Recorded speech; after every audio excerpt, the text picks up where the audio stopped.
მოცულობის ჯაჭვები ან ზამთრის საბურავები განსაზღვრულ ზონებში გზის მონაკვეთებზე ზამთარში სავალდებულო ხდება, მათ გარეშე მოძრაობაზე კი ადმინისტრაციული პასუხისმგებლობა დაწესდება. საკანონმდებლო წინადადება შინაგან საქმეთა სამინისტროს ეკუთვნის ადმინისტრაციულ სამართალდარღვევათა კოდექსში დაგეგმილი ცვლილებების განხილვა პარლამენტში 2023 წლის საშემოდგომო სესიაზეა დაგეგმილი. რეგულაციის მიზანი, როგორც ინიციატორი ამბობს, გზის ცალკეულ მონაკვეთებზე მოძრაობის შეფერხების თავიდან არიდება და სატრანსპორტო შემთხვევების რაოდენობის შემცირება. როგორ იმუშავებს და იქნება თუ არა ეფექტიანი ახალი ცვლილებები, ამაზე ჩვენ სტუმართან ერთად Greenlight Consulting-ის დამფუძნებელ დავით მესხიშვილთან ერთად ვისაუბრებთ. ის დღეს ჩვენი სტუმარია. მოგესალმებით დავით. მადლობა სტუმრობისთვის. დილამშვიდობისა, მადლობა მოწვევისთვის. როგორც ინიციატორები ამბობენ, მათი მიზანი ორი ფაქტორი შემცირებაა, ორი მაჩვენებლის. ერთი რომ შეფერხება იყოს აცილებული გზებზე და მეორეს მხრივ რომ მოხდეს გაზრდილი ავტოსაგზაო შემთხვევების ზრდის ტემპის შემცირება. თქვენ როგორ ფიქრობთ, ეფექტიანი იქნება ეს რეგულაცია ამ ნაწილში და კიდევ რა წილი უკავია, როდესაც ვთქვათ მოცურების საწინააღმდეგო ჯაჭვები არ აქვთ მძღოლებს გარკვეულ მონაკვეთებზე ან ზამთრის საბურავები, აი ამ მიზეზით გამოწვეულ ავტოსაგზაო შემთხვევებს. ხო, სიმართლე გითხრათ, საგზაო სატრანსპორტო შემთხვევების მიზეზები არ არის, ასე ვთქვათ, ესე დაზუსტებული, რომ ესე ვისაუბროთ, ანუ ესე დეტალური არ არის. სამწუხაროდ, ჩვენ და სამწუხაროდ, ვინც ამ სფეროში მუშაობთ, ვინაიდან მიზეზების დადგენა მოგცემდა საშუალებას, რომ პრევენციული ღონისძიებები სწორედ დაგვიგებია. არ არის გამორიცხული, რომ ასეთ შემთხვევები იყოს, ზუსტად ამ მიზეზით საბურავების, ხო, სეზონისთვის შეუსაბამო საბურავების გამოყენების მიზეზით, თუმცა ესეთ სტატისტიკა მე არ მინახავს, რეალურად გამოქვეყნებულიც არ ყოფილა. გასაგები აქვს მიზანი, რაც შეიძლება იყოს ამის, ხო, ანუ ზამთარში არ უნდა გამოვიყენოთ ზაფხულის საბურავი და ზაფხულში ზამთრის საბურავი. ну ეს გასაგები მიზეზების გამო, თუმცა მე მაინც გონია, რომ ეს ცვლილება, ესეთი ჩანაწერი უпростоრად საჭირო ხდება იმის გამო, რომ როდესაც გზების დეპარტამენტი აცხადებს, რომ გზის კონკრეტული მონაკვეთი არის მოლიპული მაგალითად, საპატრულო პოლიციას არ ჰქონდა აქამდე არგუმენტი მძღოლისთვის, რომ მეთქვა, რომ თუ შენ ზაფხულის საბურავს იყენებ, მე ვერ შეგიშვებ ამ გზაზე. ხო, ანუ აკრძალვა, ასე რომ ვთქვათ, მოძრაობის. ამიტომ ეხა იქნება საფუძველი თქვას, რომ თუ შენ ხო, სამართლებრივი თუ შენ ამ გზაზე შევხვალ, მაშინ მე შენზე გავატარებ ადმინისტრაციულ ღონისძიებას. უფრო ეს გონია მიზეზი, შესაძლოა რა თქმა უნდა ამან საგზაო შემთხვევების რაოდენობა ამ ნაწილით რაც იყო გამოწვეული თქვენი კითხვა სწორია, რა პროცენტი არის ეს თუ რომელიც არავინ არ იცის სინამდვილეში, შეიძლება შეამციროს მაინც, ამიტომ რაღაც საოცრებას ამაში ვერ ხედავ, ან რაღაც რთულ შესასრულებას, ისედაც მოლიპულ გზაზე, მართლა ეხა ჩვენი გონიერების ნაწილიც უნდა იყოს ის, რომ ზაფხულის საბურავებით არ ვიმოძრაოთ.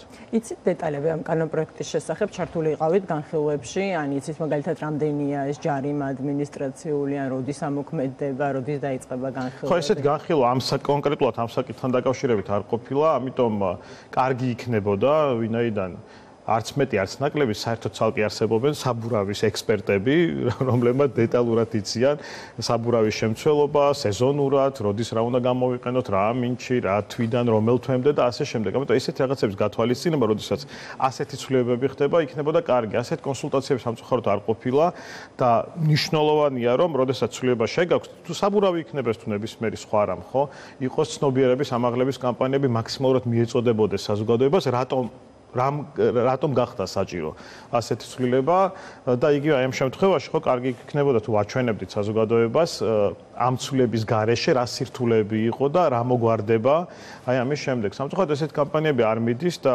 ალბათ ყველამ უნდა ვიცოდეთ რომ და გვახსოვდეს რომ მძღოლებმა უნდა აღასრულონ კანონი. ჩვენ ხშირად თორსა საუბრობთ, ხო, ამბობთ რომ აი პოლიციამ აღასრულოს კანონი. პოლიცია კი არ აღასრულებს კანონი, უნდა აღვასრულოთ ჩვენ და ჩვენ ამ კანონს აღვასრულებთ მაშინ, როდესაც კარგად გავითავისებთ, გავიაზრებთ ეს ცვლილება რამდენად კარგია ჩვენთვის და პოლიცია მონიტორინგის განმახორციელებელია სინამდვილეში. დავით, არის თუ არა ხშირი, როდესაც აი ინფორმირების დეფიციტია?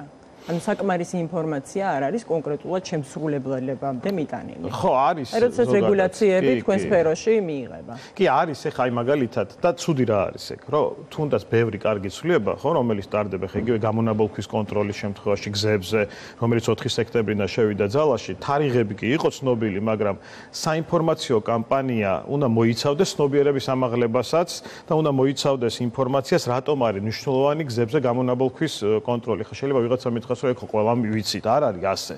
არ არის ასე, იმიტომ რომ მე ძალიან ბევრისგან მომისმენია, რომ ამბობს, რომ მაგალითად მე თვითონ გავმართავ ჩემ ავტომობილს ფინანსები რომ მქონდეს ამისი, ხო? და იმ ადამიანს უნდა აუხსნათ ჩვენ, რომ ერთი ხელით და ბევრისთვის ავტომობილი მოგეხსენებათ ოჯახის კვების წყაროა, ერთი ხელით ესე იგი საკვები მიქონდეს ოჯახში და მეორე ხელით წამლავდე ოჯახს. ხო, ეს ხო არ არის, ასე ვთქვათ, ლოგიკა ხო არ არის ამაში, ხო, ლოგიკა არ არის, ხო?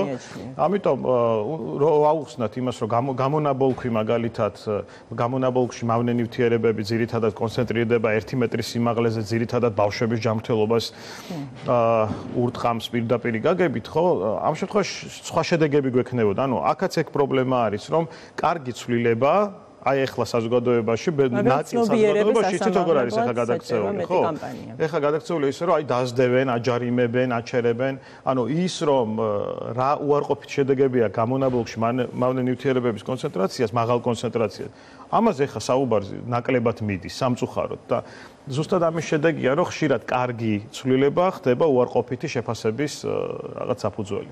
ეფექტიანი იქნება 10 ეკიპაჟი, 10 ეკიპაჟი მოძრაობს ახლა 4 ქალაქში და როგორ ფიქრობთ, ეფექტიანობის გარდა გაიზრდება თუ არა კიდევ ის მეორე მაჩვენებელი, რაზეც იყო გათვლა, რომ ტექდათვალიერების ცენტრებში მიმართვიანობაც გაზრდილიყო და მომატებული. თქვენ მოგეხსენებათ, მე წარმოვადგენ ასევე ინსპექტირების ცენტრების ასოციაციას და ჩვენ იქ ხედავთ მუდმივად პრობლემებს, რაც გამონაბოლქვის კონტროლთან არის დაკავშირებული.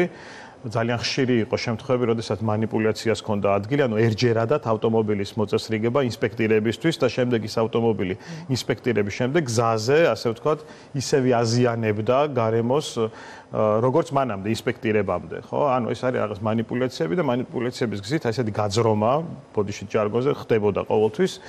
სამწუხაროდ, ვისაც არ აქვს გათავისებული, ხო? როდესაც გზებზე იქნება კანონის ახსულება, მაშინ 100 დაკარგავს ერთჯერადი манипуляცია ინსპექტირებისთვის, იმიტომ რომ იცოდნენ ადამიანს ის გზაზე შეიძლება გააჩეროს გარემოს დაცვის შესაბამისმა სამსახურმა და გაატაროს მასზე ადმინისტრაციული სანქციები. რა თქმა უნდა, ეკიპაჟების რაოდენობა არ იქნება საკმარისი, არც პოლიციის რაოდენობაა ხოლმე საკმარისი. ზუსტად ამას ვამბობ, ხა წარმოიდგინეთ 1.500.000 მძღოლია და ყველამ რო კანონი დავიცვათ, ისე ამდენივე პოლიციელი უნდა მოგვამაგრონ, ხო? 1.500.000 პოლიციელი უნდა იყოს და მძღოლი. ამიტომ რა არის აქ თავარი? თავარი არის, რომ კანონის ახსრულების შინაარსში ჩვენ შევიდეთ, ანუ ხალხმა დაინახოს ამის საჭიროება. ამიტომ წუხარ მე იმაზე, რომ ცნობიერების ამაღლების კამპანიები, საინფორმაციო კამპანიები არ არის საკმარისი. თავარი აქ ხალხმა აღასრულოს კანონი და მონიტორინგი უნდა განახორციელოს პოლიციამ, უნდა განახორციელოს გარემოს დაცვის სამსახურმა, სხვათა შორის არსებობს თანამედროვე ტექნოლოგიები, რომელიც საერთოდ აღარ საჭიროებს ფიზიკურ ძალას, ასე ვთქვათ, გარემოს დაცვის სამსახურების და შეიძლება დისტანცირებულად კონტროლი მაგალითად გამონაბოლქვისაც. აი ჩვენ ვეხმარებით ხოლმე, რომ ამ კამპანიაში გარკვეული წვლილი შევიტანოთ და ცნობიერების ნამდვილად ძალიან დიდია თქვენი წვლილი. ის რომ მეც ახლა აქ ვარ და ამ თემებზე საუბრობ, რა თქმა უნდა, ნაწილი არის იმის, რომ ჩვენ ინფორმაციას ხო ვაწვდით და ამისთვის ძალიან დიდი მადლობა. მაგრამ ასევე მნიშვნელოვანია, რომ სახელმწიფოს ჰქონდეს აწყობილი სტრუქტურა საინფორმაციო კამპანიის, მაგალითად, რომელთვის რასაკეთებს, რა ინფორმაციას აწვის და თავარი ხო კიდე ყველაფერს აქვს თავის სტატისტიკა. სტატისტიკის კვლევა არ ხდება სამწუხაროდ, რომ შემდეგ დაიგეგმოს პრევენციული ღონისძიებები. გამონაბოლქვში იქნება ეს თუ ტექ ინსპექტირების ნაწილში თუ ასე შემდეგ. ძალიან დიდი მადლობა დავით, წარმატებებს გისურვებთ და კიდევ არაერთხელ გიმასპინძლებთ, რა თქმა უნდა, ჩვენ სტუდიაში. ჩვენი სტუმარი იყო Green Light კონსალტინგის დამფუძნებელი